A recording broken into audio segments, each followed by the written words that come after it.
All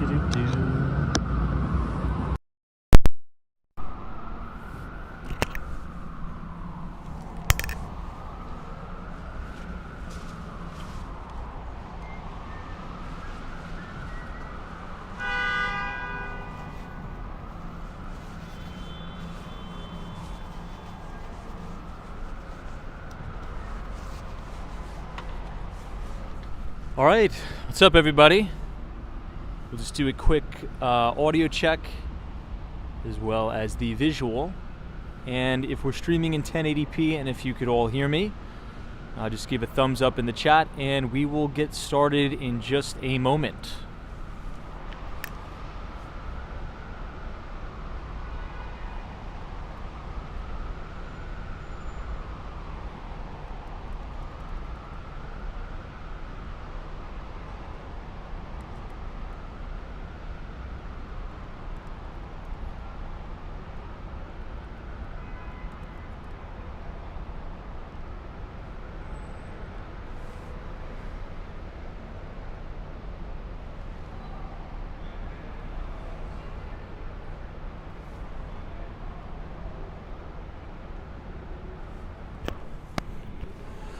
Okay, great. We will kick this off. So good evening, everybody, and welcome back to Walks and Wall Street. Today is December 1st. It's a Friday, 2023. It's already the last month of the year. November has come and gone, my friends, and boy, was it an eventful November. Very, very eventful November, and now we look forward to the last month of the year.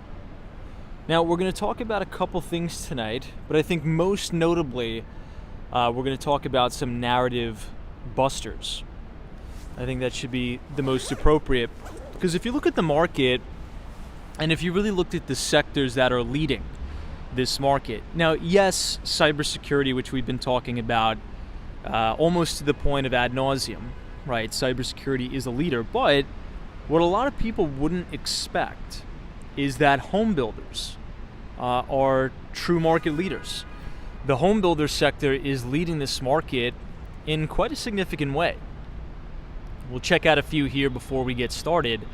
I want everybody to take a look at Toll Brothers, ticker symbol TOL. New all-time record high today. So not only a new 52-week high, but a fresh new all-time record high, closing at $87, 87 bucks. We'll look at Taylor Morrison Home. I think I have it somewhere on the watch list. At least I should. Taylor Morrison Home, ticker symbol TMHC, closing at $46.59 on the day, up 3%. Up almost 3%, or 3.5%, I should say, on the day. New 52-week high, or I should say fast approaching a new 52-week high. And you wouldn't really think that. You wouldn't really expect that as transaction volumes continue to decline in the housing market and as interest rates remain extremely, extremely elevated. We'll check out another home builder stock, ticker symbol PHM, Pulte Group, closed at a fresh all-time record high today, $91. $91. Now, we talked about some of the reasons why home builders, or I should say new home sales, you're probably going to get a better deal there as opposed to resales. There's a lot of concessions that developers can offer, right? There's a lot of things that they can do to get deals done. As we've gone through earnings season and have listened in onto some of these earnings conference calls with some of the major home builders, one of the ways that they're able to get deals done is actually buy down the rate on people's mortgages, right? So there's a lot of creative things you could do in the new development space as opposed to what you can do to get a deal done in the resale space, particularly now that the vast majority of homeowners, right, that have a 30-year fixed rate mortgage, the vast majority of mortgages outstanding are less than 4%. So there's not a lot of people out there that are super, super motivated to sell their homes. So they don't have to negotiate as hard. But when developers have a lot of product, they have a lot of inventory, they have a lot of cash on the balance sheet, they can do things to get deals done. So that's home builders. We'll talk about that. That's sort of a narrative buster here. But I think the biggest narrative buster of the night, anybody check out gold. Gold not only hit a new all-time record high today, but gold closed in the futures market at its highest price in history. In history. And we've been talking about this, and we've actually been writing about this for a couple months now here on the newsletter. We've been watching gold essentially build out this decade-long cup with handle type base. Now, gold topped, right? Gold put in a top in August of 2011. It corrected all the way down to about $1,000 an ounce in December of 2015. Gold is then rallied and have carved out that side, I should say the right-hand side of the base, all the way up to about $2,000 an ounce in August of 2020, right during the pandemic. Ever since then, we've been going sideways, trading in, I'd say, like a $400 or $500 range, building out a handle is what it's called. And today, gold broke out of that handle. Fresh, new all-time record highs for gold, the highest price gold has ever been ever. Cash close, $2,071.95 an ounce for gold. So this is pretty historic stuff, and we're able to watch this live, and we're actually able to write about it live too. So I'm going to just quickly bring you guys behind the desk here for a moment. This is your fresh all-time record high for gold. So if you zoom out, and we've talked about this multiple times, gold generally likes to do this. It likes to go on these really parabolic, strong runs and then correct and consolidate for decades, then go on these crazy runs, consolidate for another 12 years, and then go off on these runs. I mean, look, if this is a real breakout here, I mean, this is just the beginning of the rocket ride. This is just the beginning of this ride in gold here. Now, will this breakout fail? I don't know. I'll write about some additional thoughts about gold in next week's newsletter on Thursday, but this is something everybody needs to be watching. Lastly, we'll take a look at the digital gold, which is Bitcoin, which also had a very, very good day today, breaking out. Many people are saying that this is the front run of the move because they think a cash ETF for gold, for Bitcoin is going to get approved. I don't know. Briefly reaching $39,000 on the money for Bitcoin today. We'll talk about it. Couple of announcements, everybody. I think we have a new working QR code. So if you scan the QR code on your screen, it's very obnoxiously big, this one. But that should bring you to our Behind the Street newsletter. And last Friday, I wrote an article where we did a deep dive on gold specifically, but I titled it A Thanksgiving Lesson, How to Crush It in Markets and in Life. And I gave a couple of lessons in relation to the hedge fund business, some advice that I was given from a very, very well-respected and successful hedge fund manager. We also did a deep dive into the IPO market, right? We talked about how liquidity impacts the ability for companies to go public and how 2021 was an all-time record high breakout for initial public offerings and deal making on Wall Street. Then we talked about how to identify potential investable IPOs, right, that are coming public during bear markets. Usually, the cream of the crop comes public during a bear market. Anybody could raise money for their company, raise money from investors, and go public during a bull market. That's easy. But what's not easy is doing it during a bear market, because it's very, very difficult to get investors to part ways with their money when times are tough. So if you can do that, it's probably a very convincing investment with fantastic earnings and sales. And lastly, we did a behind-the-scenes look, a penthouse tour, penthouse 8A at 75 First Avenue. So once again, if you type !news, N-E-W-S in the chat, or scan the QR code on your screen, you can sign up for our newsletter for free, and you'll receive all of our market thoughts every other Thursday. So I'm going to go ahead and close up my laptop here, everybody. I'll say hello to everyone in the chat, and then we will get started. So allow me a few minutes, and we'll sort of walk around Midtown Manhattan tonight. So happy Friday and happy first day of December to all of you.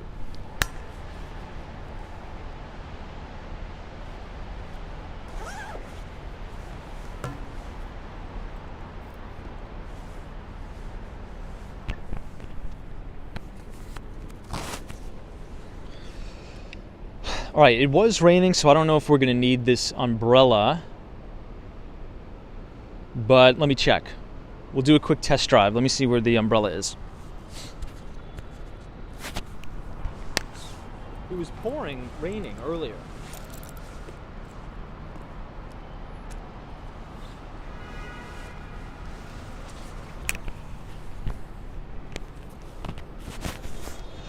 All right, let's get this thing kicked off, everybody. Once again, thank you all for joining, and welcome back to Walks in Wall Street. Today we are uptown. We are by 432 Park Avenue. We'll go this way because I think it buffers sometimes that way. And let's check out the Rockefeller Center Christmas tree again. Hopefully there won't be too many crowds since it was raining most of the day. I see Mark SRT. What's up, Mark? I see Bon Ham is here. Jimmy Vinny, Ernesto, good to see you as always. John is here. Greg Miller says happy Friday, Tom, and good evening. Always a pleasure to see you. Joe E is here, says good evening, Tom, and happy Friday, everybody. What is going on? Brian M. Welcome, sir. Welcome to Midtown Manhattan. Vincent is here. Welcome. And we are now looking all the way down by the St. Regis Hotel, as well as the Peninsula Hotel. It's a very, very, not too cold, but it's a little bit nippy out tonight. So hopefully you guys have your hat and gloves on. Crypto Meme says, hey Tom, good to see you, Crypto Meme. NAV 0407, what is going on? And we have Mimi here as well. Angel IP says, what is your favorite restaurant in New York City? Let's get this piece of garbage out of here. Someone says, what is my favorite restaurant in New York City? Well, it's tough. I don't know if I have a favorite. There's just too many to choose from. But one of my favorite restaurants right now in New York City is a restaurant called Take 31. Now, it's like a Korean fusion restaurant, and it's on 31st Street between 5th and Madison Avenue. Okay. Now, if you go there, there's actually two restaurants on 31st Street. Very, very highly recommended that you go to both if you're taking a trip to New York City, and I'll tell you why. Okay, so the first restaurant is called Take 31, T-A-K-E 31. And then right next door to Take 31 is a restaurant called Her Name is Han, which is an extraordinary restaurant. Very good, and they're both owned by the same owner. So check them out. That is definitely my favorite. Meld says, I thought 456 was the favorite. Oh my God, no. 456 is just a good place in Chinatown to eat. I mean, I wouldn't even really consider that like, I mean, if money wasn't an issue and I could go someplace every night, I mean, 456 is fantastic, but it's not like, you know, very, very, 456 is just the best place in Chinatown. But 456 is fantastic. I actually went there this week. I was in Chinatown a little bit earlier. All right, this is an amazing shot of 432 Park Avenue. We're sort of having this rainstorm clear out of here from New York a little bit, so you can see the clouds passing through the top of the building. Now, if I'm not mistaken, there's probably about 7 floors that you could just barely see all the way at the top. So forever who lives in, or anybody who lives in the penthouse of that building, technically You can't really even see outside your window because you are quite literally living above the clouds, which is amazing. Really, the only place you could do that is right here in New York City. We'll get a closer look at 432 and then we'll wrap around Central Park South. And assuming that the internet works in Midtown Manhattan, by Radio City Music Hall, by Rockefeller Center, we'll sort of, take a look over there. Jonathan France is joining us. What's up, Jonathan France? Optimus 17, always a pleasure to see you. And happy, what's it called? Happy December to everybody, by the way. Almost 2024, which is, just bizarre. I think this is a 1 in 100 year event that's going to be happening on New Year's. So it's going to be 12/31/23. So 123/123. And I think that's not going to happen for another, 100 years? Right? If you do the math correctly, which is kind of cool. So it's going to be 1-2. Or something like that. Yeah, 12. So 1-2. 3-2-1. Yeah, 1-2-3-1-2-3. Wild. Very, very cool. Anyway, Yogi's here. What's up? Good to see you. And for all those gold bugs in the chat, I'm sure you are very, very happy today because it was a historic day for gold. It was really a historic day for precious metals. You have silver ramping, you have gold ramping. Gold closed at a fresh all-time record high, but in the futures market, it hit intraday, right?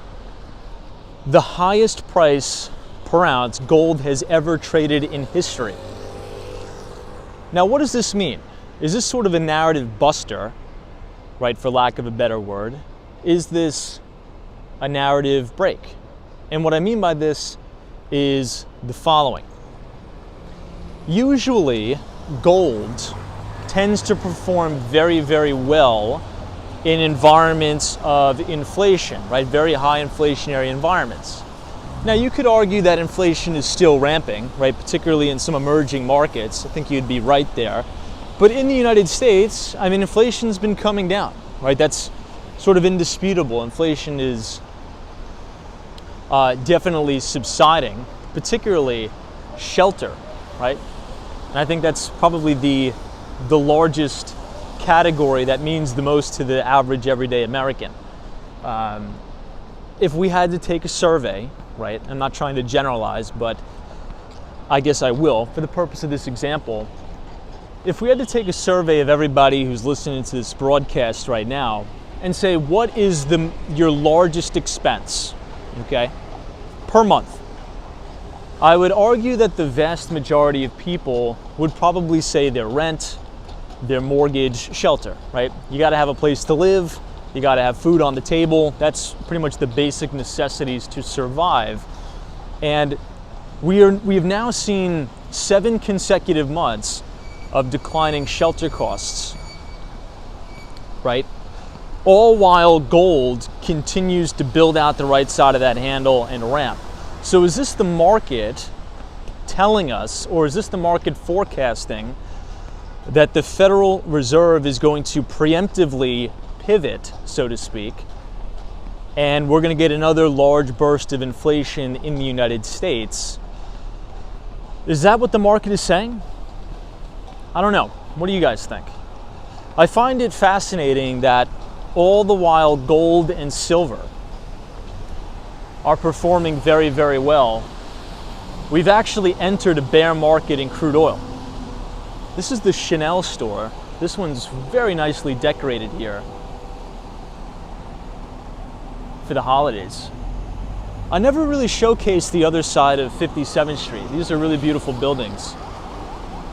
Emmanuel says, Tom, I've been buying gold since 2006. Captain Price says, but weird part is stocks are also in a bubble. On what metrics would you consider stocks in general a bubble? Like what are sort of the comparative metrics you're using? I don't know if I would agree with that, but All right, this is a cool shot looking all the way down 57th Street. You can see the skinniest residential apartment building in the entire world, which is the Steinway Tower. And then right behind it is Central Park Tower, which is one of the most luxurious buildings on New York City's Billionaires Row. Oh, Sam, you're right. MSG is rocking right now at the Kiss concert. I saw that. Actually, a lot of my colleagues are attending that tonight.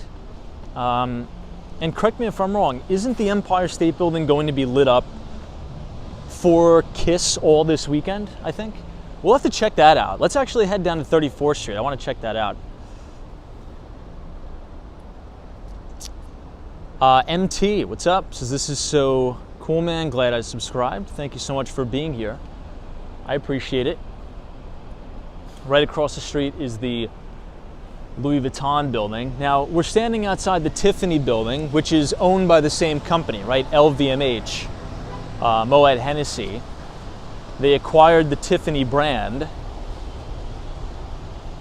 What do you guys think of some of these jewels in the showcase here? Now, this building just underwent a $500 million renovation. They spent $500 million renovating the entire Tiffany building. And there's a restaurant on the top. We could cross the street on the other side so you could see it a little bit better, but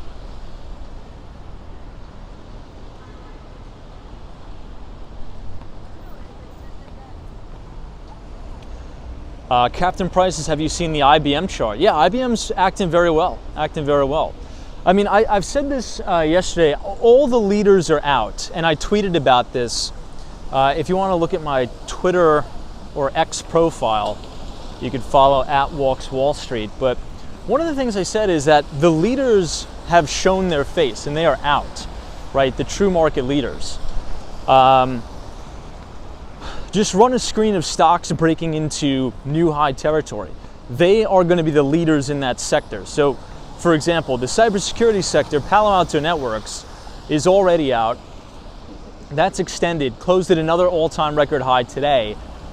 And there's been studies done that the second best stock in a group, right? The second best stock in a group will underperform by almost 150%. Right? That's why it's so important to be in the leader, right? And it's kind of crazy to think about that. So if you think about the cybersecurity sector or the home builder sector, right? That's another sort of narrative buster we talked about at the very, very beginning of the live stream. Home builders are market leaders, right? Almost all the home builders. You can think about Pulte Home, Toll Brothers, Taylor Morrison. Almost all of them are trading near 52-week highs, if not all-time record highs. I think Toll Brothers hit an all-time record high today. And studies show that the second best stock in the group underperforms by about 150% in the cycle, which is crazy. Joe says, try to sell your gold for the price. Good luck. They do it every day in the Diamond District. Right down here, 46th Street, gold trades and transacts every day for that price. Maybe we'll go down and check it out. Hey, Hawaii, what's up? Good to see you. Thanks for joining us on this very rainy New York City night. However, the rain has stopped, which I'm very thankful for, because I didn't really want to walk around in the rain tonight. I do have my umbrella though, so check that out. Yeah, Captain Price, that's true. PHM as well. Yep. Yeah, you're right. You're right. Now, does anybody know what is going on here? Usually they do not have the police barricades just outside the Plaza Hotel, but it seems like it's here tonight. Hey, TK Porsche, Palo Alto is the cybersecurity market leader in terms of market share, the leader in profitability currently. Yeah, I think the top three names in the sector, undoubtedly Palo Alto, Zscaler, ticker symbol ZS, and CrowdStrike. I'd say those are probably your leaders right now. Sally, what's up? Good to see you. Thanks for joining us. Kimberly B says, Tom, it's snowing in Western Michigan. Now, you know what? I would actually prefer if it was snowing tonight as opposed to raining. It was raining quite a bit, almost, well, actually the entire day. It was pouring raining here in New York City, but it's still cold. So on days like today, I would much rather prefer like a 30-degree day and just light snow, because that is workable. You could go outside, you know, it looks nice, you're not gonna get soaking wet. But if it's 40 degrees out and you know, it's pouring rain, it's really no fun for anybody. But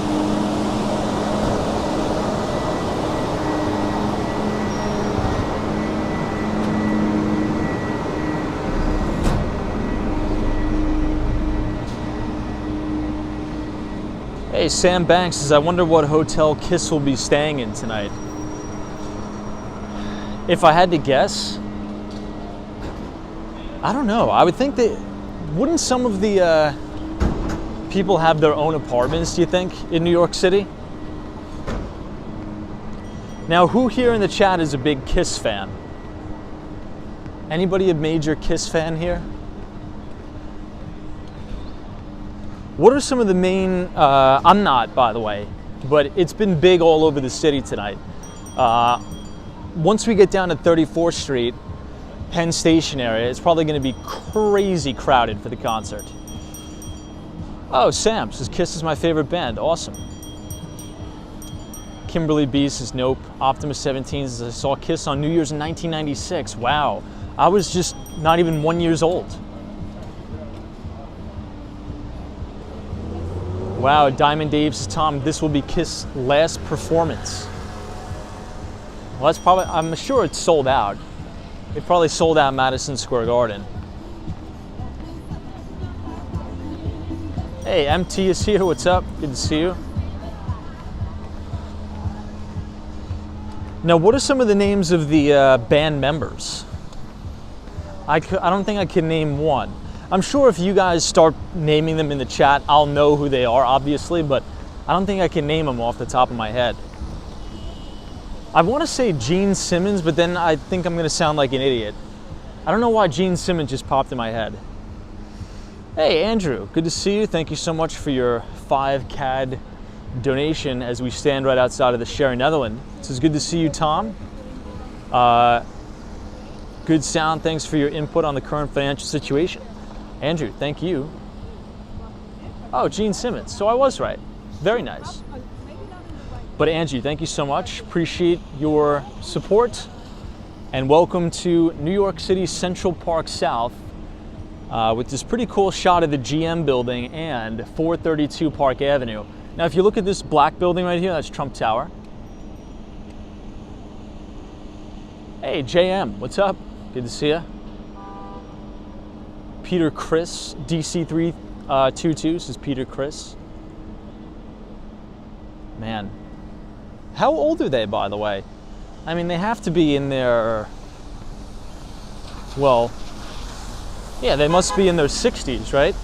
Because if someone says they saw them on New Year's Eve in 1996, you know, that was almost like 28 years ago. So maybe they're like 60s. Ah, 70s. Wow. I mean, guys, I think we need to give them a lot of credit for that. Imagine being in your 70s and rocking a show at Madison Square Garden. That is not an easy task. That is extremely impressive. At least to me, right? At least to me. Wow. Hopefully I'll have the strength to put on a sold out show at Madison Square Garden. Well, or the equivalent, I should say, in my 70s. Hey, Desi says, Tom, look at Cher. She was 77. Oh, that's right. And she played, I want to say the Macy's Thanksgiving Day Parade, right? Or am I being mistaken with the tree lighting ceremony? I know everybody was talking about Cher. Yeah, I think it was a Macy's Thanksgiving Day Parade she played this year.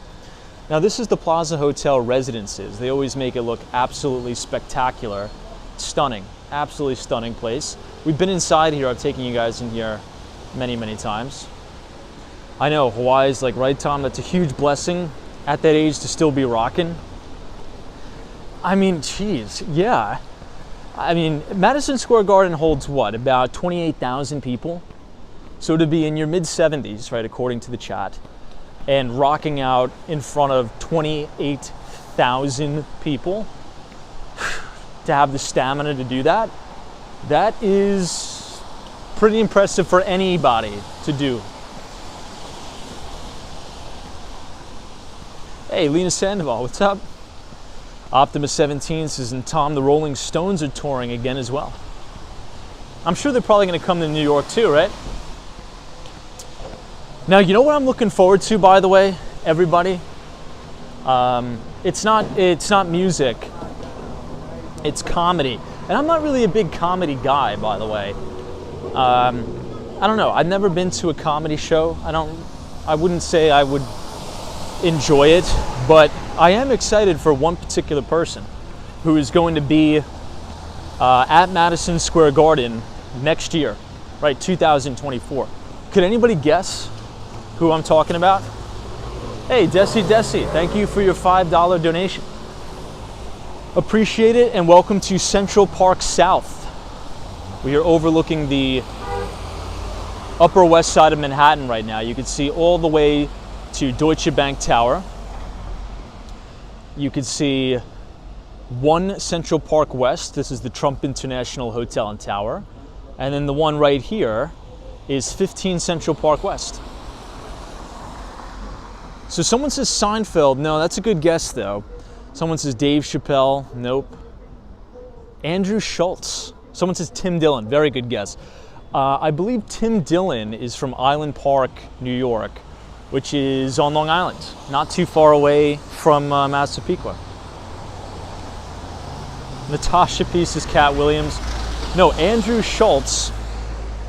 He's a young guy, or at least he looks really young. He is going to be doing his comedy special at Madison Square Garden this year, which is incredible. If I could go to that, I probably would go to that. Anybody an Andrew Schultz fan? No way. BHG says I've never heard of him. Wow. He's arguably one of the most successful comics out there right now.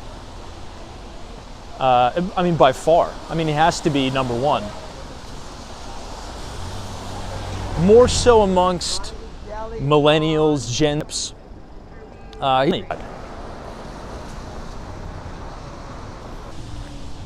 Now.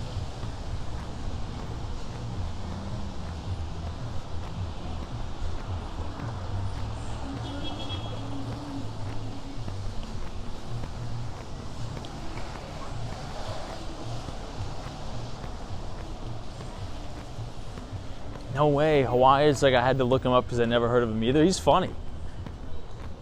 You know, that's actually an interesting perspective for the following reasons, right?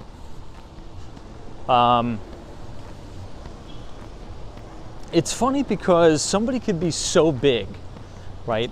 Where in one person's mind, you know, it's like, oh my God, how could you not have heard about this person? He's blowing up all over the place, right? But in another person's mind, it's like, oh, are we still buffering again? Let me see. I'll make sure the Wi-Fi is off.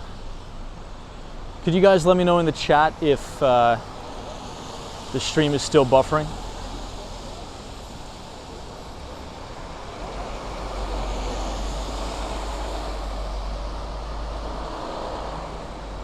Oh, we're back.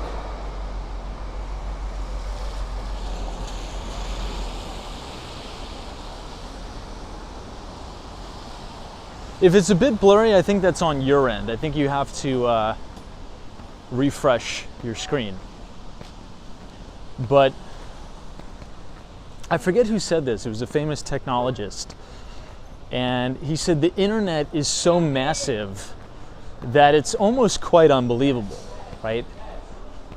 And it reminded me of that saying because we were talking about Andrew Schultz, and about half the chat really never even heard of the guy, right? But he got so big to where he's about to sell out Madison Square Garden. And about half the chat has no idea who he is.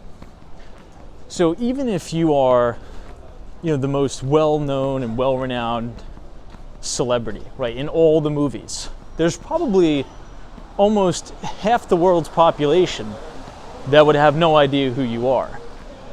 So growth is really exponential, and I think that's kind of like, it speaks to opportunity, right? It speaks to, there's literally unlimited opportunity out there. How many times have you heard someone say, oh, don't go into that market, it's super saturated, it's way too overcrowded.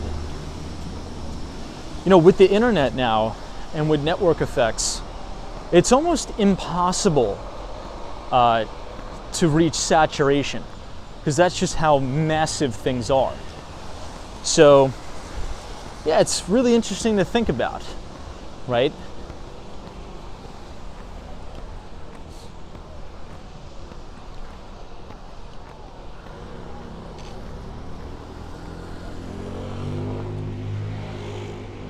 This is a good shot of Central Park Tower and 220 Central Park South. That's why in sales, right? If anybody has a sales job, it's so important to always follow up. Like, almost follow up relentlessly, because people are busy, right? It's a very, very big world out there, and people are super, super busy. So you should always keep in mind, right? It should be front of mind that if you send somebody a text to follow up, if you call somebody to follow up once, you can pretty much just assume that nobody's ever going to respond to you. They did studies where it shows that it takes about 5 contacts just to get somebody to listen to you, right? Just to get somebody to act upon something.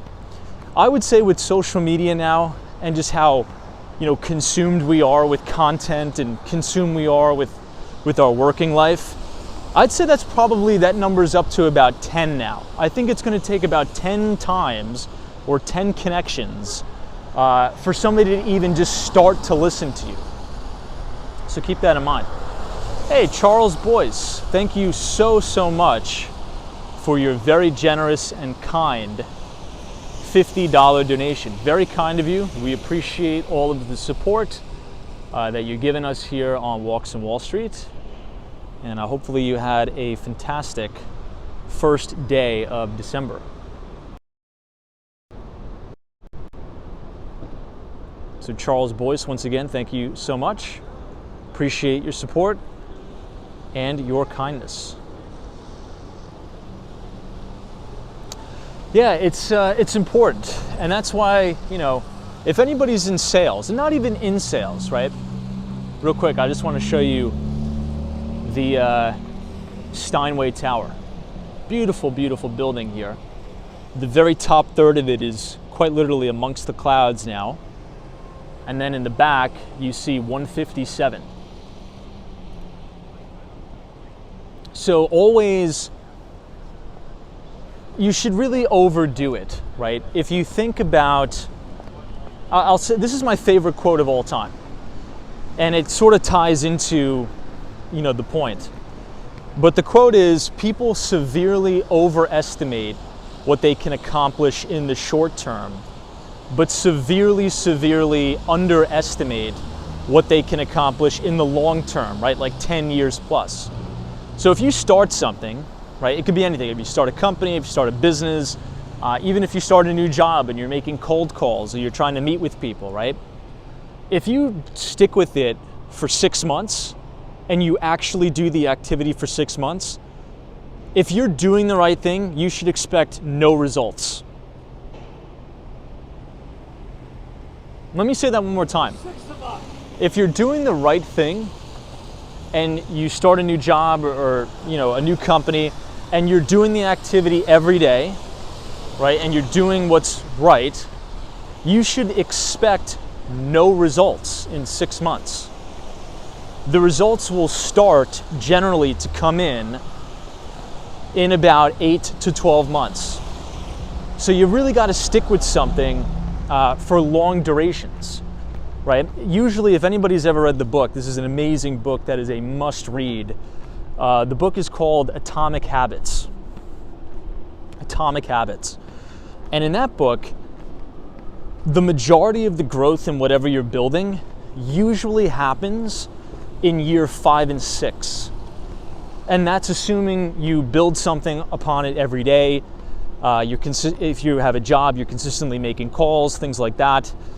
And it sort of fits every single financial metric and narrative that it takes about 10 years for somebody to accumulate their first $1 million, right? In terms of $1 million worth of net worth. So whatever the number is a lagged effect of your effort, right? So think about all of, I'm just using this guy, Andrew Schulten, as an example, because we've been talking about, his comedy special. Think about all of the shows he's probably done and all just the nonsense he's had to endure just to be able to reach where he is now and still have almost nobody know about him, right? So, the opportunity is massive and you just got to stick with it. You just got to stick with it.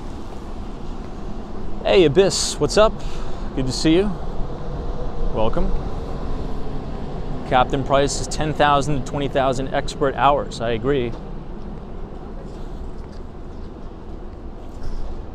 Adam Luke says that most people give up before they strike gold. Yeah. Michael Wades has started trading 8 months ago. That was my first profitable month. Clear's book is very good, by the way. Yeah, especially if you want to talk about the financial markets. If you want to be a successful investor, right? That's what you want to do. You want to manage money. You need to live it. You need to breathe it. You need to love it. You need to wake up every day, and you just have to have this overwhelming urge to, I want to research every stock. I want to research every company. You got to be obsessed with it. And you kind of know the people who are obsessed with it. And I always give this example. Obviously, Jim Cramer gets a lot of flack now because he's older and he's on TV, and a lot of people say, oh, do the opposite of Cramer, right? He's a TV personality now. But I'll tell you this. Back in the day, Cramer actually ran a hedge fund, and he was extremely successful. It's not reported, but the guy's probably worth like 600 mil. Extremely successful investor. And I know people who's worked for Jim Cramer at his hedge fund way back in the day. And they would tell me he was a psychotic, crazed, in a good way, obsessive over the market. He knew what every company was doing. He knew every earnings whisper. He knew every new product or service. He knew everyone on the board of directors at every company. He was obsessed. He would consume himself with it. So that's sort of your competition, right? So if you're not willing to wake up every day, right, and do that, obsess over it, and dedicate literally every waking hour to it, then your odds of success are pretty much zero. Hey, Todd, what's up? Thank you so much for your very generous $10 donation. It says, hey, Tom, been subscribed and watching since the summer. Love listening and watching as much as we can. Hey, thank you so much. Appreciate it, Todd. Todd Brannon. I'm glad you're here and I'm glad you found us. And thank you for supporting our work here. Very, very much appreciated. John Casey says, Tom, do you have a team that helps you with the newsletter and the stream? No, the team is myself. I write all my own content. That's a very good compliment, by the way. I appreciate that. No, I just, that's what I do. I have a routine and I run it and I work it and I do it. But the newsletter is not a lot of work. Many people, message me, they're like, wow, that must be a lot of work. It's really not. I'm doing this anyway, right? I mean, you should see, my, iCloud account. It's just like thousands and thousands and thousands of just pages of notes and research on companies. And I compile that really into the newsletter and I send it to you guys. But no, I just, one-man operation here. Josh S. says, Tom, I've heard that too about Cramer. Why is he such a bad stock picker for the last 20 years though? It's a good question. He's on TV. He's a TV personality. It's not real, right? And what I mean by it's not real is the following. He runs a show called Mad Money, right? And he has, hundreds of calls. I mean, if anybody's ever watched Mad Money, people call him up and say, Jim, look at this stock ticker, this company is this, and then he has to give an opinion on it, like in a second, right? That's not how the real investment business works, okay? Jim is not an expert on every stock and he doesn't know every single stock there is, okay? A structure of a hedge fund, and even if you work at a bank, you usually are sectioned into teams where you initiate coverage on a specific stock in a specific sector, right? There's some people at the bank that are only equity research analysts for Apple, one stock. Like all of their 80-hour work weeks are one stock.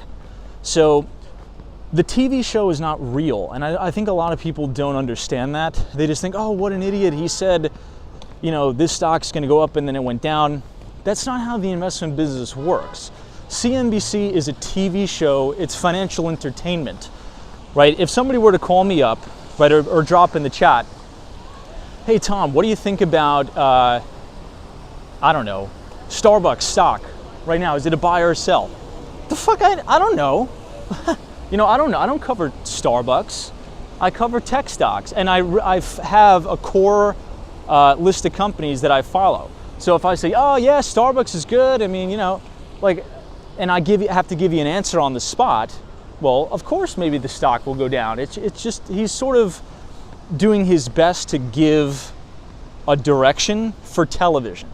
But in the real world, right, if you're a portfolio manager, have a systematic framework, a systematic process for investing that's usually drilled from a top-down, bottom-up, focus on the leaders and you do really, really deep dives into those companies. You don't have time to, know what's even going on with half the stocks, right?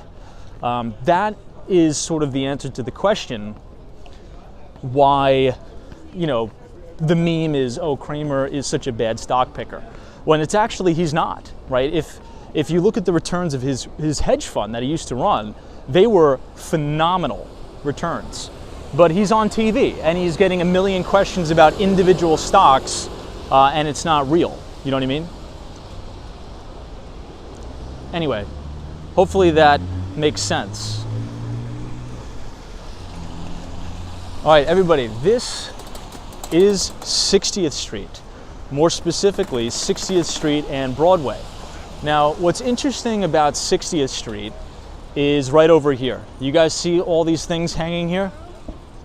Now those are the cameras for the congestion pricing. And I believe there was a little piece of news coming out of the local news here in New York City that states any time that you drive southbound, the toll is going to be about $12. And for taxis, it's going to be $1.50 each time they go back and forth, which is wild. So if you have to sort of compare that to, let's say, if you're going to take an Uber, they're probably just going to do the pass-through and your Uber ride is just going to be more to account for the egregious toll, at least is sort of what I think. So I think things are going to continue to get more expensive in the city. It's going to be more expensive to commute into the city, and it's going to be way, way more expensive to park in the city too. So I think this is just another failed policy by the city of New York, but we'll see. Did anybody see the breaking news? They sort of decided on what the toll's going to be. Hey, where was Tom the other night? Hudson Shops. I think we may have been at the Hudson Yards last night. Oh, you know what? No, last night we were in Lower Manhattan checking out the Christmas tree lighting at the New York Stock Exchange. I believe that was 2 days ago. We were at the Hudson Yards. So 2 days ago, Hudson Yards. Yesterday we were checking out the Christmas tree outside of the New York Stock Exchange. And today we are Midtown, like uptown, about to be on the Upper West Side. Oh, DC322 says it's $15. Yikes.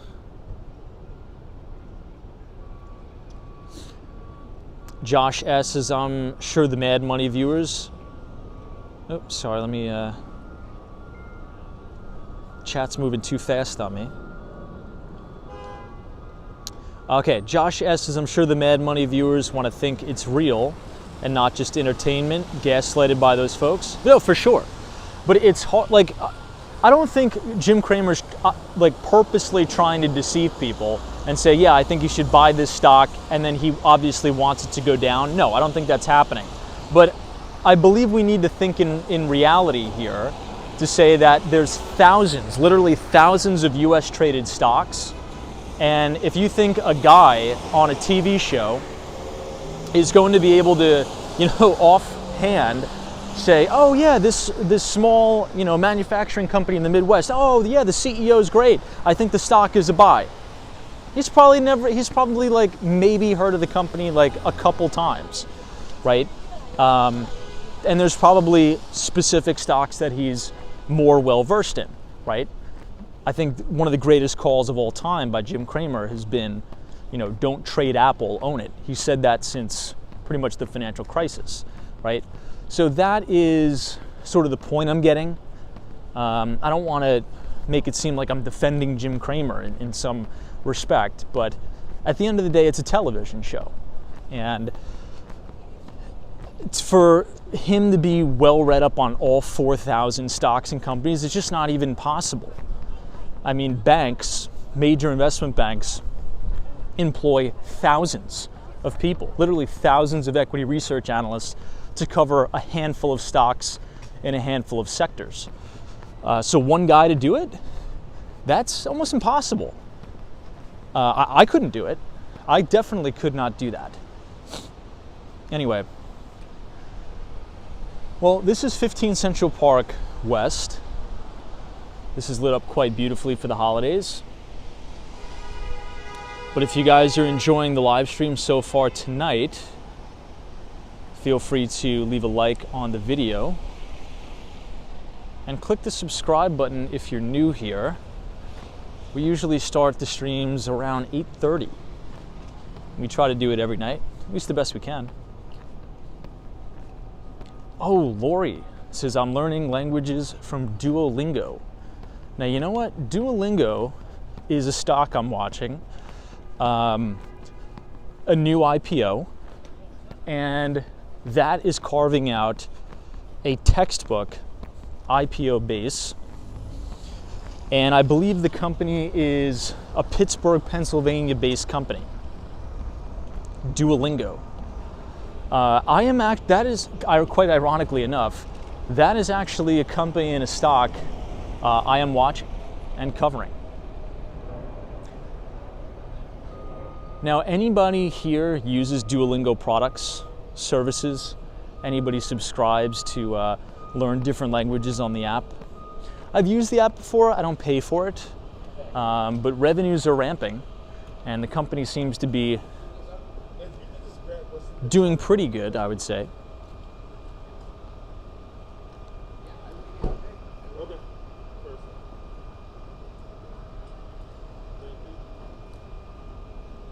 I know, Melda's like, what kind of stocks do the smoke shops got? I know, we need less smoke shops in New York City, let's just say that. Oh, Nana says, I'm following your walk on Google Maps. Very cool. Very, very cool. Brilski says, I use Babbel to learn. Brian M says, I use another app to learn Italian or to learn Spanish. Interesting.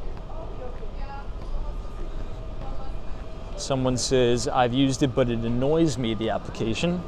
Interesting. Well, speaking of the congestion pricing, everybody, it looks like they're installing yet another congestion pricing camera zone here.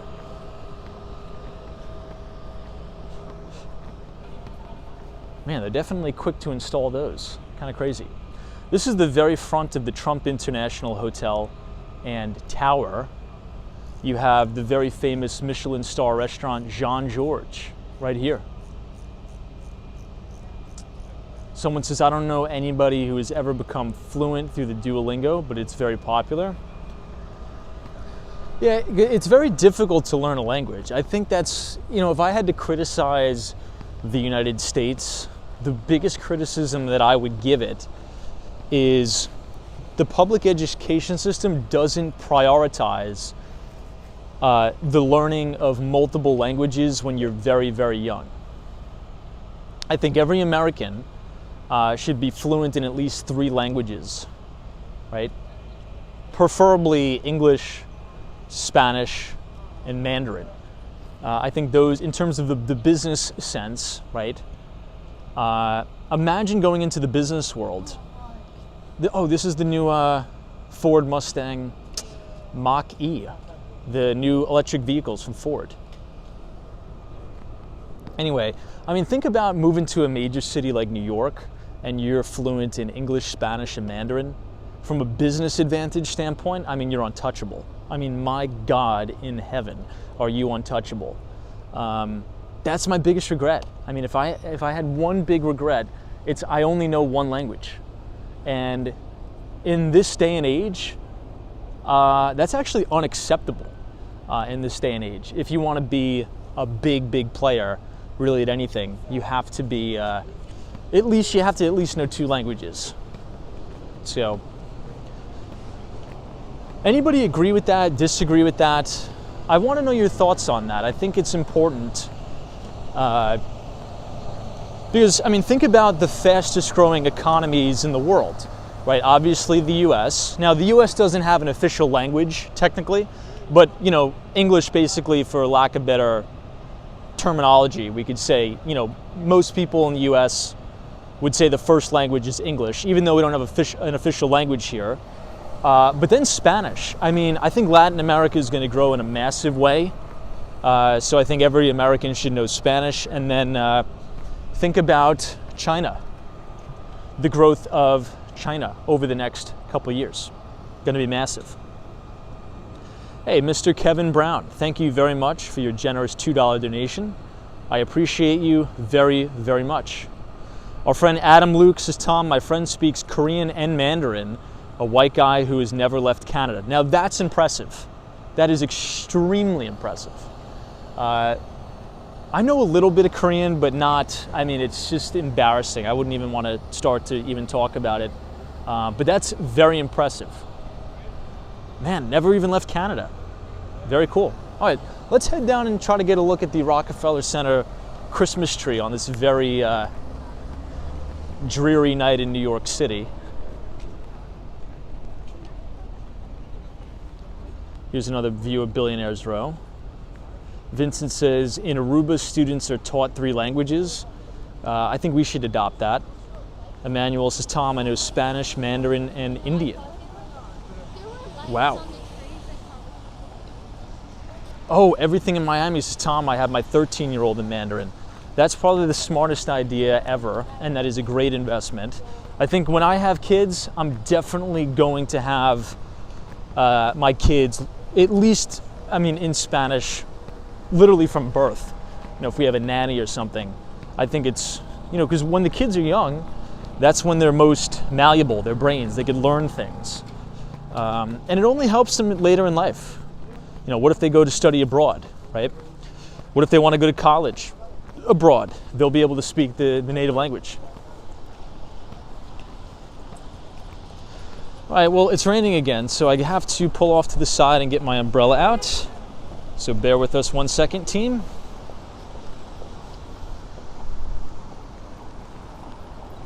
Yeah, Brian says Indian Hindi. I was thinking that too, but I was just reading the comment. Oof. Okay, hold on. Boom.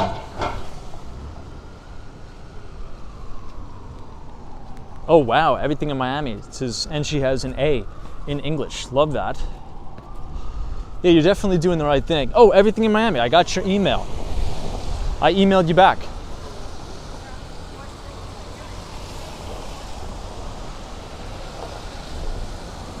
Hey, Travelnista, good to see you. Hey, Tom from Midtown says, Tom, the UN requires all applicants know at least 2 languages. Employees of the UN also are exempt from income taxes.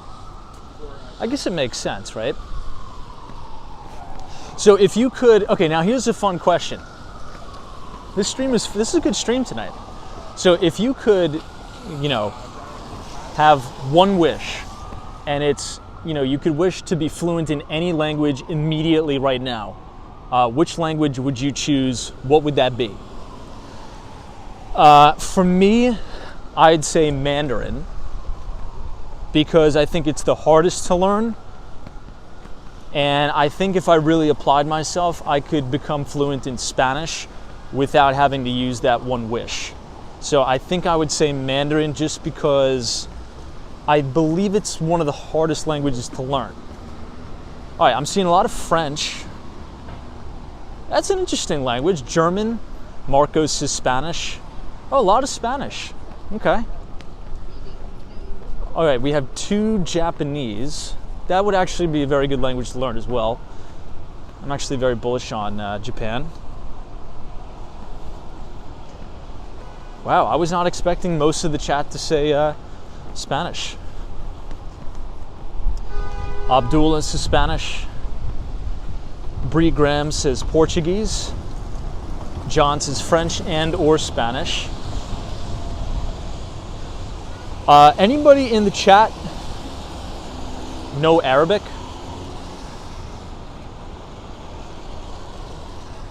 Oh, D says sign language.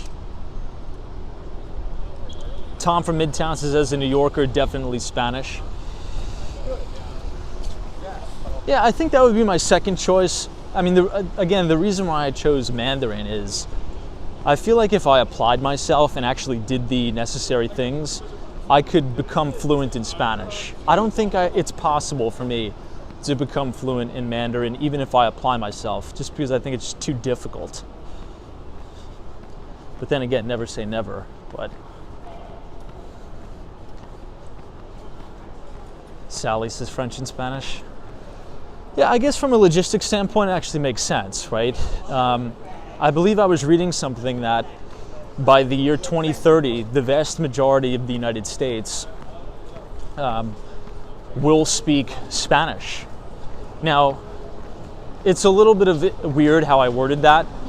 What I mean is there'll be an equal number of people that both speak English to Spanish, right? So I think that's definitely a good thing to know. Particularly in a major city like New York, right? Tons of Spanish speakers here.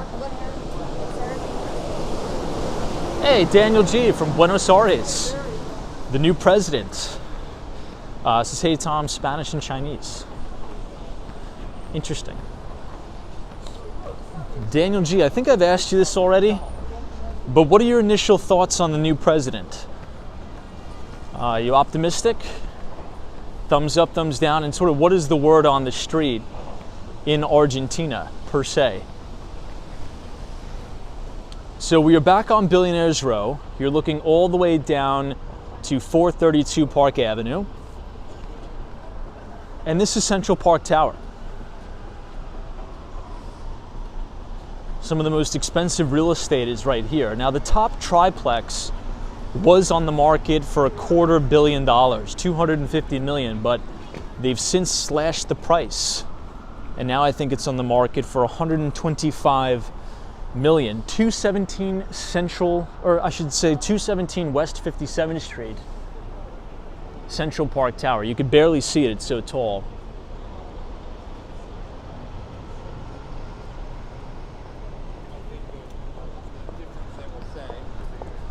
Very, very beautiful building. Hey, Jonathan from Florida is joining us. Is bonjour. Bonjour to you too, my friend. I will actually be down in Miami, Florida, which I'm extremely excited about, Sunday night. So I guess that'll be a good announcement. Unfortunately, there will be no live stream Sunday night. I will be traveling back to South Florida, and I'm gonna take Monday, Tuesday, and Wednesday to unplug, relax, go to the beach, clean up the house, and just kind of collect my thoughts and do some planning for 2024. So next Sunday, Monday, Tuesday, and Wednesday, there will be no streams, unfortunately, but we should be live from Brickell in downtown Miami on Thursday night, Friday night, and Saturday night. So just wanted to let you guys know that. All right, this is another good view of 157 West 57th Street.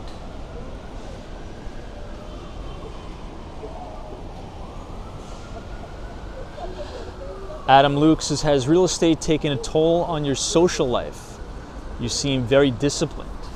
Well, real estate is in and of itself, particularly in New York City real estate, if you're dealing in the luxury sector, which is the team that I specialize in. Our team really solely focuses in on the higher end new development luxury. And along with that, it's sort of like a social life in and of itself, because during the day you're doing a lot of previews, you're meeting a lot of developers. So, you know, you're going out to a lot of lunches and things like that. So, I don't know, it's weird. I would say I'm more social than I was before in tech sales, but a different kind of social, right? Because every time, you know, another team wants you to come see their new project, they have like a broker open house and they have like a lunch. So you got to go to the lunch and check out the building. Oh, this guy almost backed right into this cab. Got to be careful.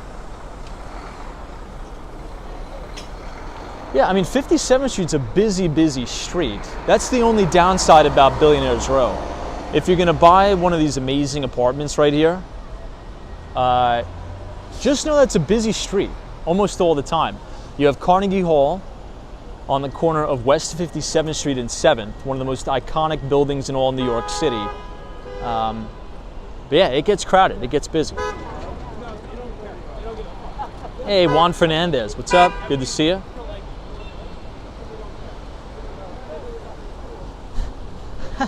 Yeah, Brilskis is always out there socializing like a socialist. Yeah, that's kind of funny. I don't know, but I like it. I think I'm learning a lot.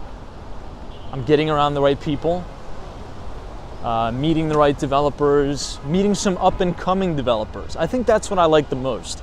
If I had to say one thing the one thing I like the most about the New York City real estate market, at least the team that I'm on, is a lot of exposure to younger up and coming entrepreneurial developers that have built incredible businesses.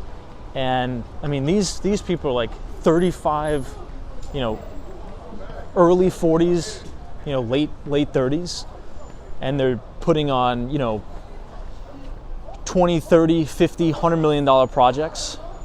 That is not an easy thing to do. So it's always cool to see that. I always like to give a shout out to this artist here. If you want to see some of his art, you can scan the QR code here. But he does all of the art for the Park Hyatt in New York City. And some of my favorite. So if you've ever stayed at the Park Hyatt, at 157 West 57th Street, which is inside the Billionaires Row building. In a lot of the hallways and in the gallery, you'll see all of his art, and I think he's very talented.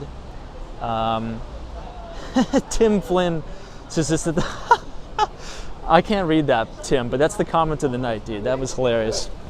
Yeah, is it the biting? Oh my God. No, I can assure you that it's not. Oh man, dude. I know, Bree Graham says, what a cool job.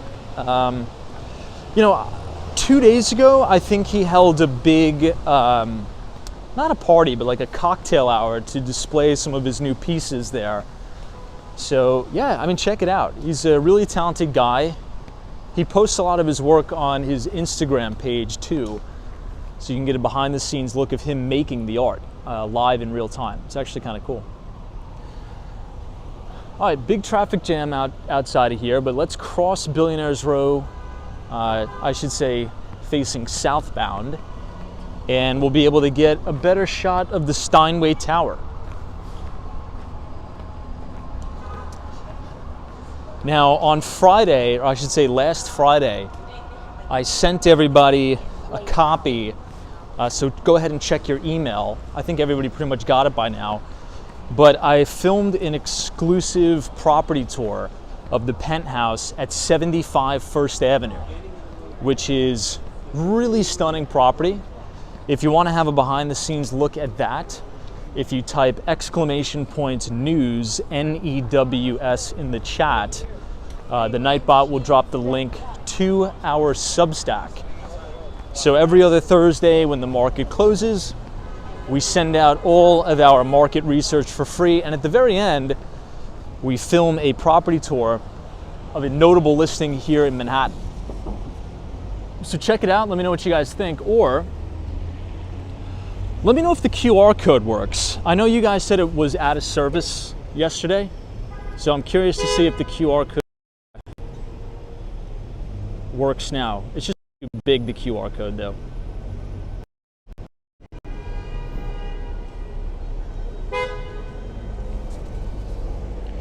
But yeah, this is the Steinway Tower. This is 111 West 57th Street.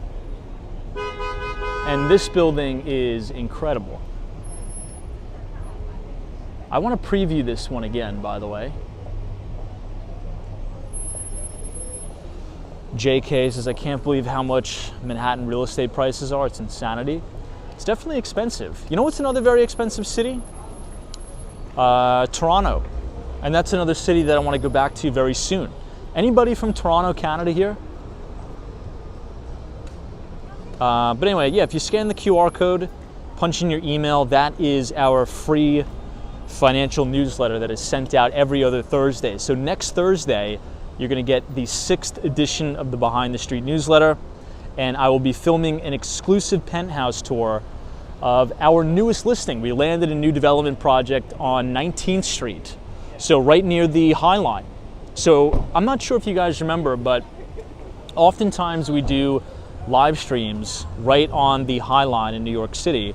And a lot of you guys point out that you like the design and the look of some of those buildings. Well, our team, the Kirsten Jordan team at Douglas Elliman, we just won a new development project on 19th Street. And I will be showing you guys a tour of the penthouse that overlooks the Hudson Yards. So I think you guys will be excited to see that. That'll be on Thursday afternoon. I usually send it out via email around 6 p.m., 7 p.m.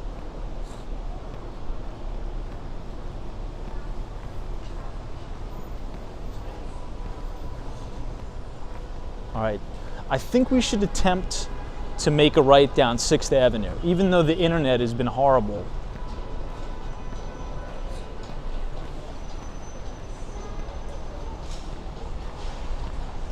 We'll try it anyway. Hey, Matthew says, Tom, let's grab a drink next time you're in Toronto. I'm down. You know what? I got to get back to Canada. I want to get back to Canada.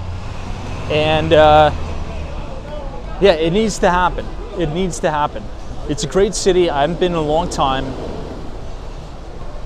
think I told you guys the last time that I've been to Toronto. I was very young. I went to the CN Tower. That's really all I remember. And then I went to a Toronto Blue Jays game. And I remember the stadium had this like retracting awning on the roof. It would like go back and forth. I don't know if that's still the same stadium, but yeah, Canada's a great country. Like to go. Vancouver is also another city.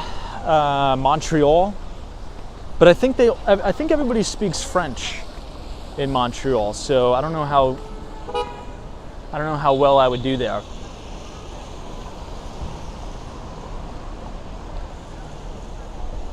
JK's is the Toronto Sky Dome. Hawaii says, Tom, let's go to a game in Toronto when the Yankees are there. I'm down. I'm down to go to a Yankees game at Yankee Stadium. I haven't been such a long time.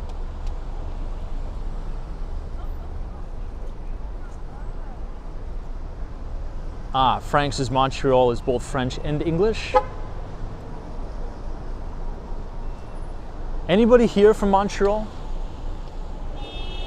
JK says Montreal is the English core of Quebec. Now, speaking of our Canadian friends,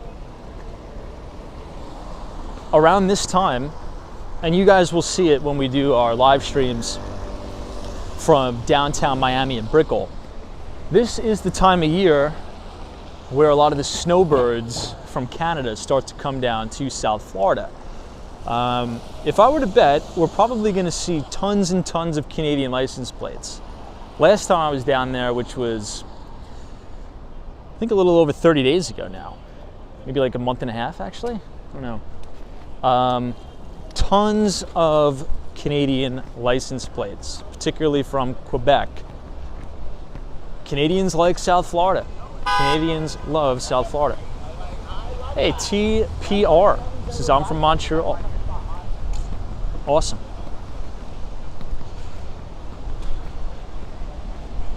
What do you suggest for a tourist to do in their first couple days visiting Montreal?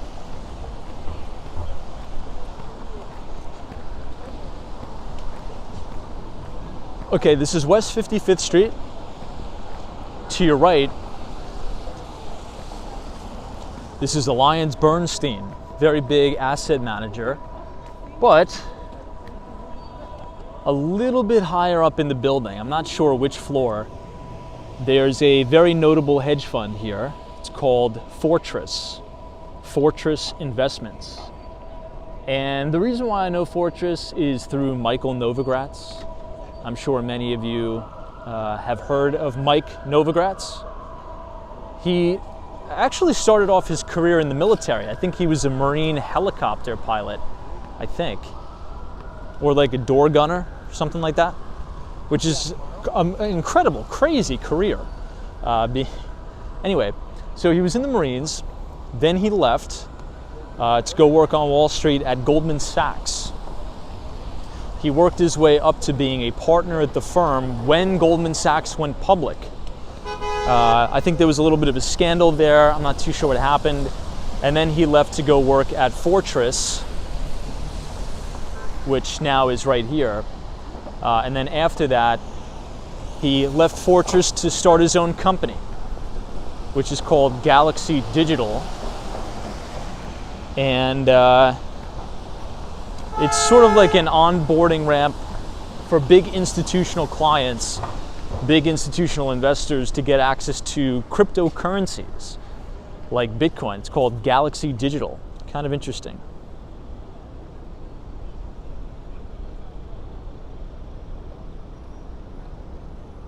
TPR says visit Old Montreal, Old Port, Mount Royal, very walkable areas. Let me take a screenshot of that. Thank you for that, by the way.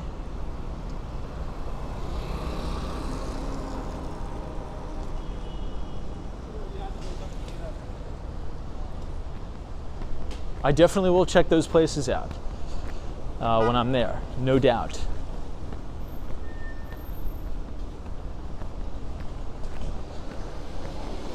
You have the Hilton Flagship Hotel off to your right.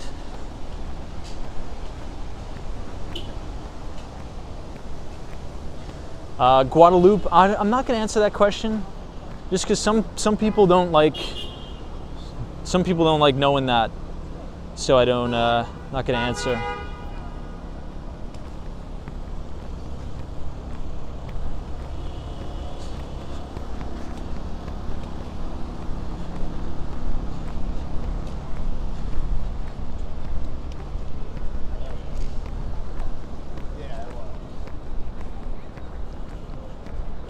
We're going to come up on UBS here in a moment.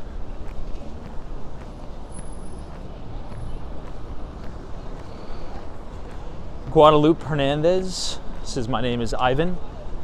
Well, your username shows one thing. I can't remember. I don't know if I remember.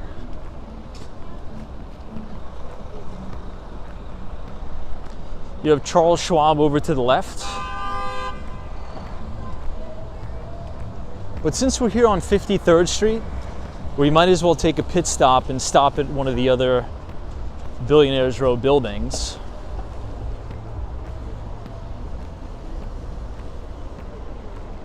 Which is 53 West 53rd Street. They nicknamed this the MoMA building because it's right next to the Art Museum. Now, even though this is not technically on 57th Street,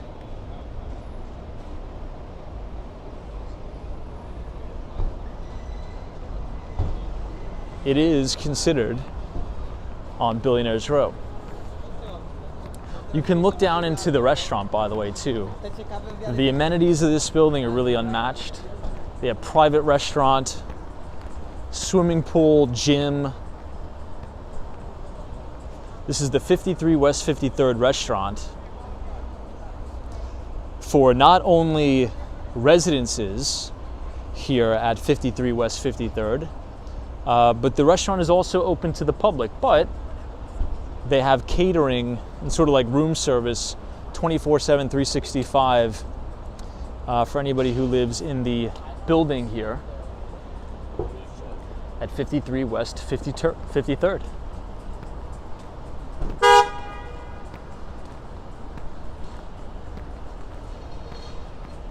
And you have MoMA right at the end of the block.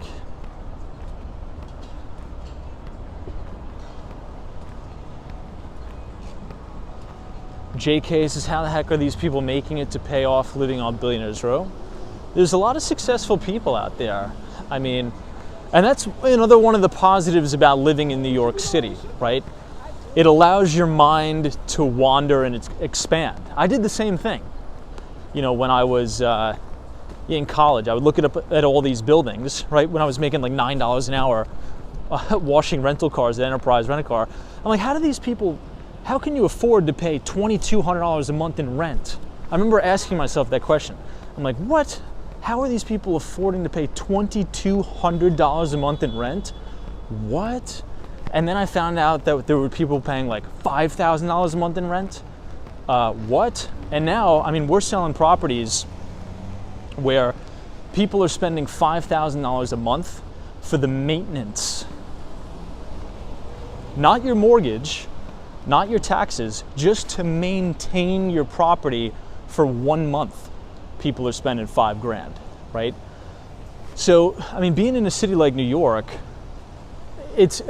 people are so successful here, and it just shows you that anything is possible and the opportunities are unlimited in this world. Literally unlimited opportunities, which is awesome. And Billionaires Row does have a narrative where, you know, the only people who buy on Billionaires Row are just to park their cash and have piggy banks in the sky. Sometimes. But there's actually a lot of people who call Billionaires Row home that are just very successful people. They're CEOs of companies, you know, they own private companies. They're very successful financiers and bankers, very notable doctors, right? Notable plastic surgeons, a lot of people in big pharma, right? Or at small biotech companies that have sold their drugs, that have sold life-saving drugs for, you know, billions of dollars. There's tons of successful people. Tons of successful people out there. I know of one story that my boss told me. She was working on a deal where it was the family who sort of invented that stretchy technology for diapers. I don't know what the exact thing is called, and I don't have kids, but maybe for some of you who do, if you ever put a diaper on, it's like kind of elasticy and stretchy. Supposedly that technology is patented and a family owns that, and they are very, very, like extremely, extremely wealthy, like billionaire status from that. You know, this is a cool angle here. Look at this. I just got to be careful because it's so slippery.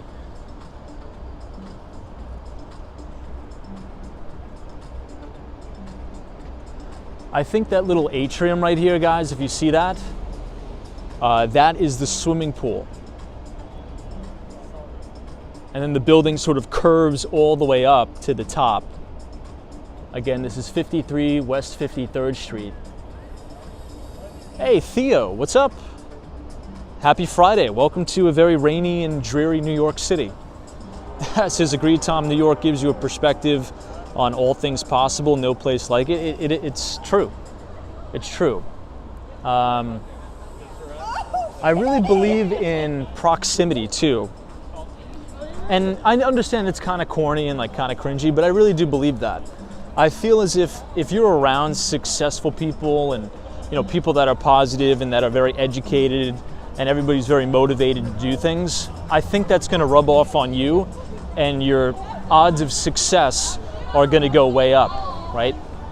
It's kind of like the old saying, if you show me your 5 friends, that's probably right in line with where you are in life. So if you're hanging out, with your high school buddies just smoking weed all day, right? You're 28 years old, life is probably not going to be good, right? But if you sort of, took a leap of faith and ventured out into the world and, around people that are very ambitious and very educated, there's a high likelihood that you will be too. So I really think that's what New York has to offer, and a lot of major cities too, like San Francisco. San Francisco offers that. I believe Miami, Florida now offers that. Really, I mean, if you want to take it on a global macro perspective, the United States of America in general offers that, right? So if you look at the global economy, I view the United States of America as like you're playing in the NFL, right? Or the NBA. Like you are in the major leagues here. So if you live and work in the United States, you've made it to the Major League Baseball. You've made it to the National Football League, right? And that's where everybody wants to compete.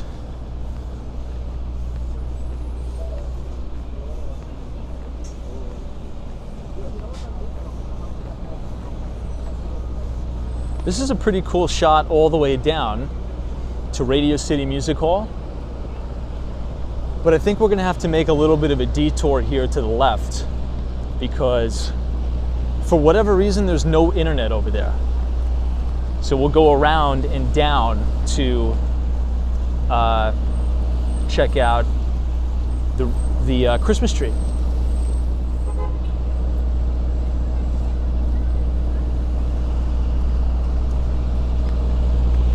Hey, Gabriel, thank you so much for your 2 reals to say hello to my friend Gustavo Lima from Brazil. Well, Gustavo, good to see you. Thanks for joining us and welcome to the greatest city on earth, New York City. Thank you for being here.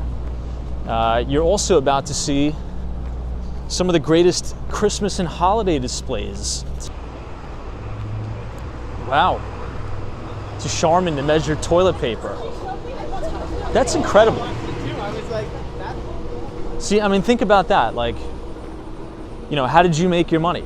Well, I was working at NASA and then I sold my technology to Charmin, and that's how they measure their toilet paper. I mean, there's literally a million ways to make $1 million in this country. That sounded familiar. Is that an actual saying? I feel like Jay-Z said that. Is that from a Jay-Z song? There's a million ways to make $1 million, something like that. I think it is, actually. Anyway, this is a monument, a mountain of gold. Mr. Forest Hills. What's up, Dan?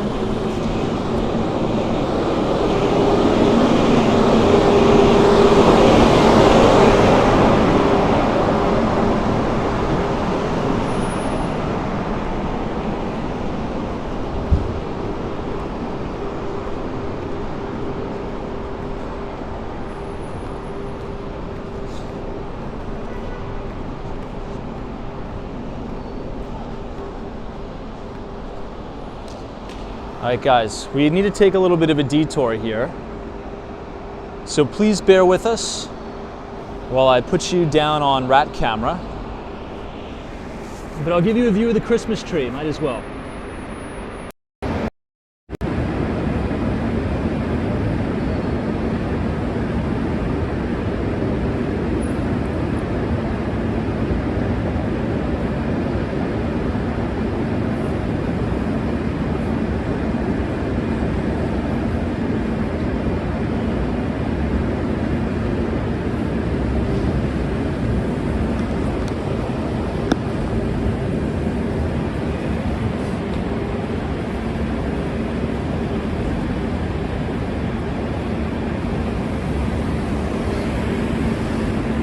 Okay, I think we are good. Oh, no way. Vincent's, as I used to work in this building. This is 75 Rockefeller Plaza. Wow, it's a nice building. This is Merrill Lynch, right?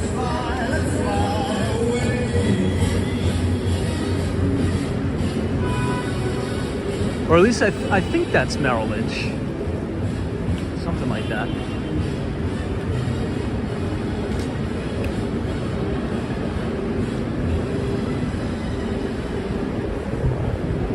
All right, so we are gonna head over to 5th Avenue and you're gonna see the very famous Cartier building.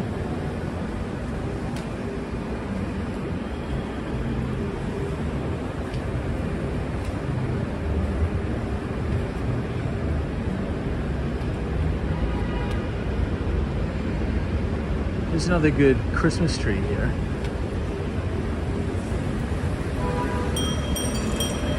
But for those of you who are just joining us, one of the main things we were talking about today is, today was a very historic event in the market. A very, very major historic event for gold. Gold hit a brand new all-time record high. And in futures trading, we've come a little bit off the high in the cash close, but in the futures market, we printed the highest dollar amount trade gold has ever traded before in history. So for all of our gold bugs, you must be feeling pretty well today. Again, this is the Cartier building, all lit up for the holidays. Looks pretty good. But we'll continue to head down by the Saks Fifth Avenue store. Damn. And maybe we'll be able to see the light display go around one more time. Gary Carpenter, good night and have a wonderful weekend. Happy Friday to you.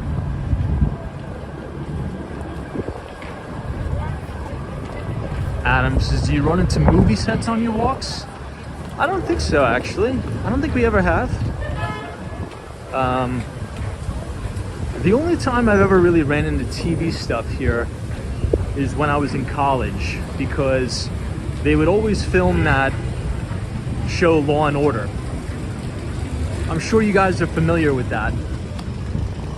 Law and Order is probably one of the most famous police franchises in history. And they film it right at John Jay College of Criminal Justice.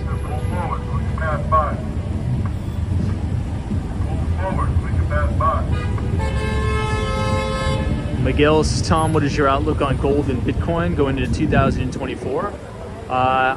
Very, very bullish. I wrote a thesis about this in the newsletter, and I'm going to write a follow-up piece next Thursday and email it to everybody. If you click the link in the description, you could read it. But you know, gold has been building out a multi-decade base. So if you think about the price action in gold in the 70s, right? It went on this meteoric rise, pretty much all the way up until 2011, actually. And in August of 2011, that's when you know, gold sort of started to correct, and it found a bottom in 2015, December of 2015, I believe. And then from December of 2015, we've sort of been building out the right side of its base all the way up until August of 2020, right, during the pandemic. And then we've been building out the handle, right? We've been trading in this $500 range for gold between $1,500 and $2,000 for the last 3 years. And now it seems like we're breaking out, right? I wouldn't be surprised if maybe next week gold goes up to 2,800, I mean, 2,100. What was the cash close for gold today? 2,070 bucks.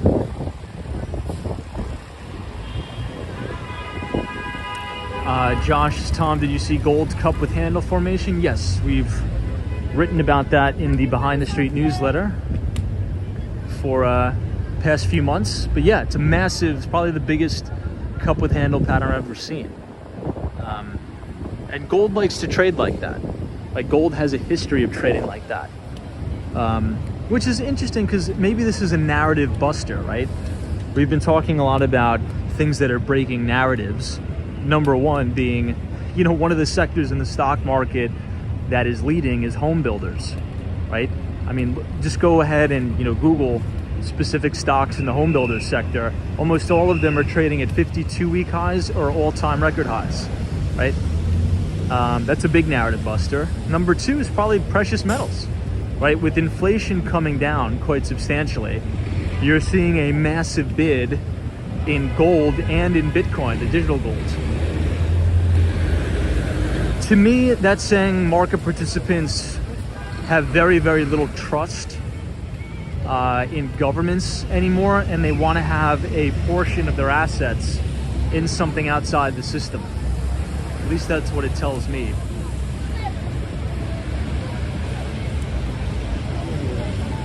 Matthew says, Tom, have you ever seen the show Succession? I haven't. Some people have sent it to me, but I don't watch too much TV, to be honest.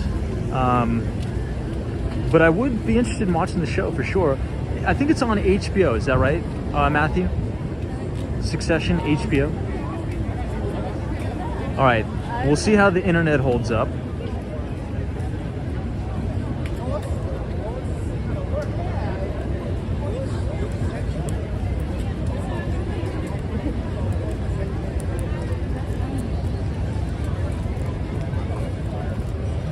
JK says dumb money is thumbing their nose at the Fed by running the markets up right now. I mean, well, I would actually argue that there's a lot of people severely underinvested right now. Hawaii says, Tom, it's a great show on HBO Max. That's another thing. It seems like there's like 80,000 streaming services, right? Hey, what's up, Andrew? This is Tom. Silver outperformed gold, in my opinion. I like the teacup and handle formation. Is about to show nicely. Yeah, I mean, silver was up big today. I mean, in full disclosure, I don't own any silver. I own only a little piece of physical silver that was given to me as a gift by a friend. But I will probably be getting involved in this gold breakout. We'll see. All right, let's try to mosey our way through here. But I think we are going to start to buffer in a second.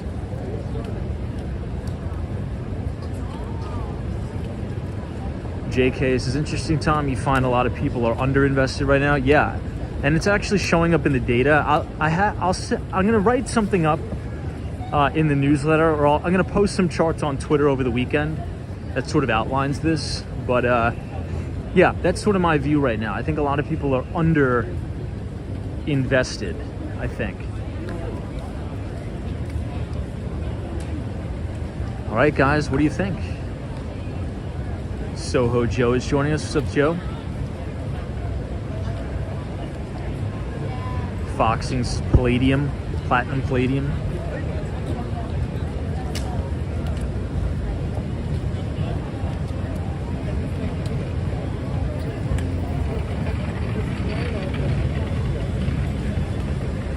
Let's see how busy the ice skating rink is tonight.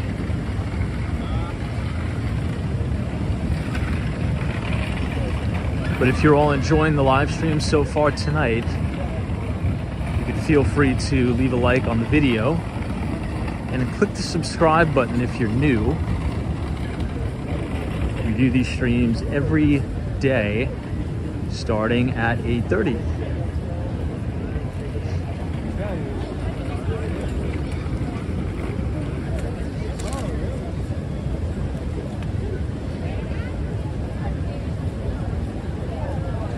JK says, love this area. The Christmas vortex hole here. I know. It looks good. You know, I think this is the first time we're seeing the tree from this angle. I believe on the night that they lit it, we were on the other side. Mimi says, Tom, I am heavy in cash, short-term T-bills. Yeah, and rolling. Yeah, I mean, a lot of people have been doing that. Particularly people also buying the longer end of the curve. Because if your thesis is that interest rates are going to come down, right?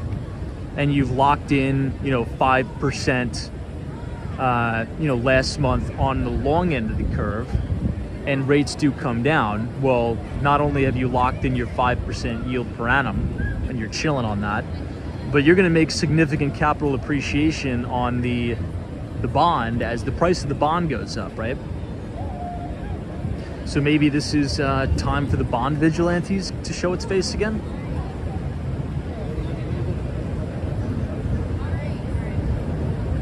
I don't know how this looks on the stream, but in person, this thing is very mesmerizing. Let's just say that.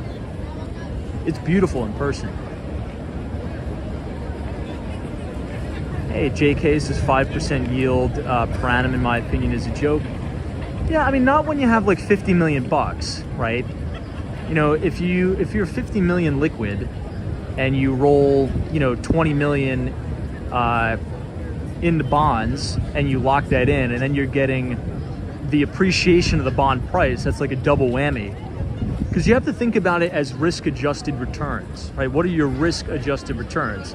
It's obvious, right, that equities are going to outperform, but you have volatility risk, which is something you don't have if you have locked into a bond, right? And you hold, assuming you hold to duration.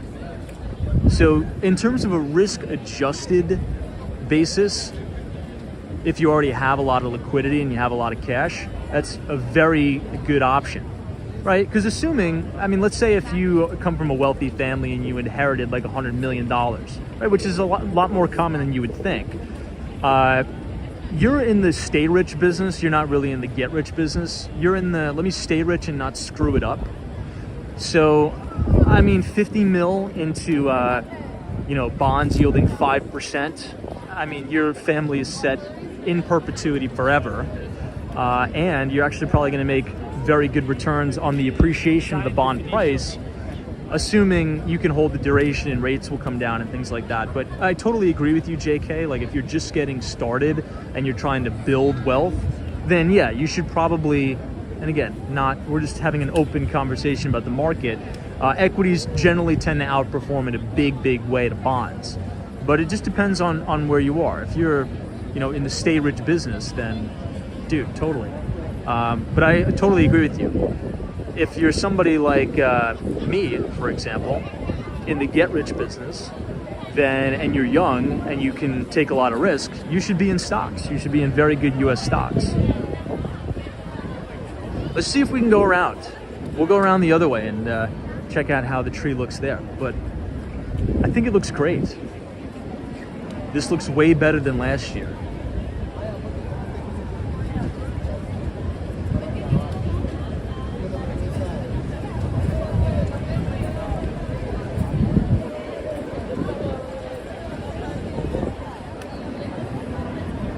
I like how they closed down the entire street as well.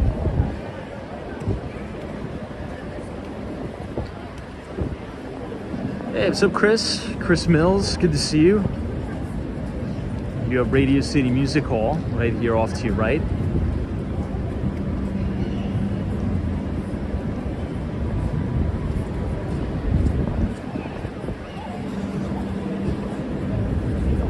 But you know, talking about bonds, one of the things that we wrote about, and we're going to do a follow-up on this, is how to interpret the yield curve. How should we be interpreting the yield curve here? I know Kristen says last year's tree was disappointing. It was disappointing. I concur. Very disappointing. But it's important to think about the yield curve and how we should interpret that, right? And most importantly, where are we in the transition cycle of the curve?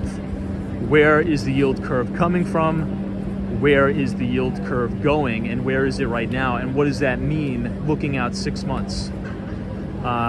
We'll write about that again. If you want to receive that sort of research piece, if you type !news, NEWS in the chat, the Nightbot will drop the link to our Substack, and every other Thursday after the market closes is when we email out our free newsletter. Also, you could just scan the QR code on your screen, sign up to receive that, as well as you could look at all of our archived investment research as well on our Substack, completely free. And it's a great way to support the stream.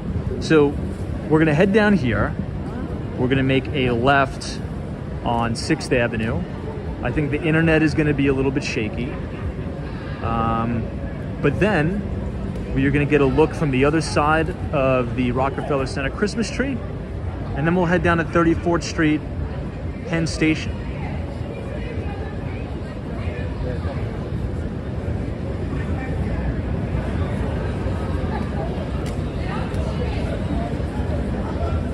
Ooh, nice. Hawaii, do you think you're gonna be back in New York City to see the tree this year? Or no, is that kind of your last trip for the year, you think? Thank you and stay safe. Ladies and gentlemen, please be aware of your surroundings and keep your belongings close. There are pickpockets in the area. Thank you and stay safe. Oh, they're giving a warning for pickpockets in the neighborhood. That's definitely not good. Yeah, I was gonna say, Oh, I'm gonna go to this year, by the way. So this is the Christmas Spectacular starring the Rockettes to focus on. Well, I mean, you got a very decent salary to work with. I can't tell you what to do because I'm not an advisor, but I mean, I would just pull up a very simple compound interest calculator, right? Generally speaking, if the market goes up on average, right, with the random walk, about 7 to 8% a year, you'd be putting away over 30 years at 8% is a ridiculous sum of money, like indestructible sum of money. So I think really, regardless of what you do, you're going to be fine. It's just stick with it, stay with the course, and yeah. And that's assuming you make $500,000 for the rest of your life. You're probably going to be making over $1 million in 5 years, right? So maybe in 5 years you'll be making 1.2, 1.3. So your income is going to grow. Then you could funnel more money into investments. You know, if you could just make the 7-8% a year, you know, in 30 years you're going to be worth like 50, 60 million bucks. Wow, look at this. Radio City Music Hall Here's the Christmas tree on top. We actually filmed them putting this together. Anybody remember that? The way they put this together is with a crane. So they have these individual sectioned off pieces and they carry this up with the crane, which is kind of cool.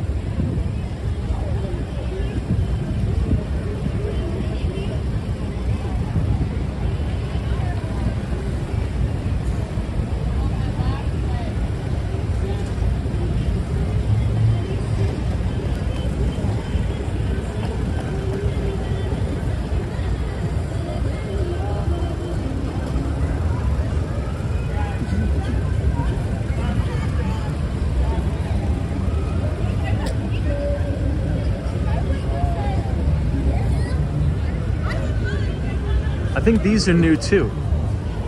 At least we haven't seen them up here yet this year.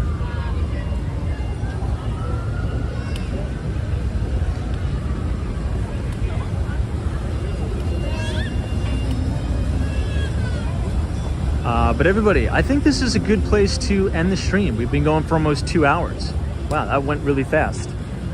We will be back here live tomorrow. So if you enjoyed the live stream and you want to come back and hang out with us tomorrow, please do. Click the subscribe button, share the show with your friends, and hit the like button if you enjoyed it. Once again, if you want to sign up for our free investing newsletter, I send a free investing newsletter out to the group every other Thursday after the market closes, and that also includes a behind-the-scenes look at some of the most exclusive New York City luxury real estate. So you do not want to miss that. Go ahead and scan the QR code and punch in your email. And guys, have a great weekend. Have a safe and an enjoyable weekend, and we will see you right back here tomorrow on Walks in Wall Street. So Meld, I appreciate it. Hawaii, Joseph Hardaway, UniJ23, Michelle, Jeff W277, Optimus 17. There's always a bull market somewhere. You just need to know where to look. And I will see everybody right back here live tomorrow from New York City. Take it easy, everybody, and have a phenomenal, phenomenal weekend. Take care. Oh, and God bless you all, and God bless the United States of America.